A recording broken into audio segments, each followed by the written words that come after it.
Pandya kingdom east coast से लेकर के तमिल के कुछ पार्ट तक फैला हुआ था और मदुरई इस राज्य का कैपिटल था।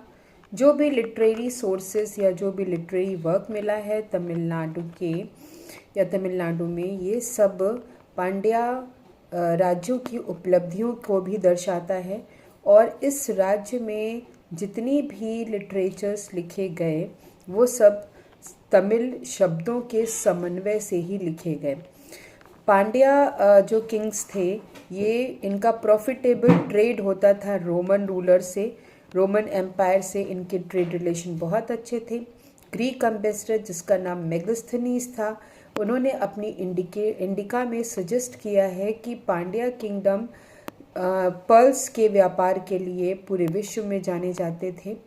उसके बाद दूसरा जो बहुत ही प्रमुख किंगडम था इस संगम लिटरेचर का, जिसे कि चेरास कहा जाता है, और ये केरला हिंदुस्तान के केरला राज्य में वेस्ट और नॉर्थ लैंड में सिचुएटेड थे। या कह सकते हैं कि ये वेस्ट और नॉर्थ पांड्या किंगडम के तरफ सिचुएटेड थे। और एक नैरो स्ट्रिप था जो land between the coastal areas and the mountain ranges. यही नैरो स्ट्रिप आगे चल करके हमने इसको केरल राज्य का नाम लिया। तो यहाँ पे कभी चेरास का एडमिनिस्ट्रेशन चलता था। अर्ली सेंचुरी में या कॉमन एरा में कहा जा सकता है कि चेरा कंट्री बहुत ही इम्पॉर्टेंट था, बिल्कुल उसी तरह जिस तरीके से चोला और पांड्यास किंग थे। और इनका भी ट्रेड रिलेशंस रोमन के साथ था। उस समय बहुत सारे ऐसे रोमन्स और हिंदुस्तानी एम्बेसडर एक दूसरे से एक्सचेंज किए गए।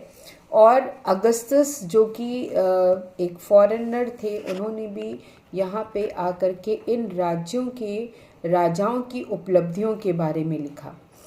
संगम पीपल्स जो थे उनका बहुत ही एक ट्रेड रिलेशंस बहुत ही अच्छा था। और ये रिलेशंस विश्व के कई पार्टों से था, कई जगहों से था, जिसमें रोम, ग्रीस, अफ्रीका, श्रीलंका और साउथ एशिया था।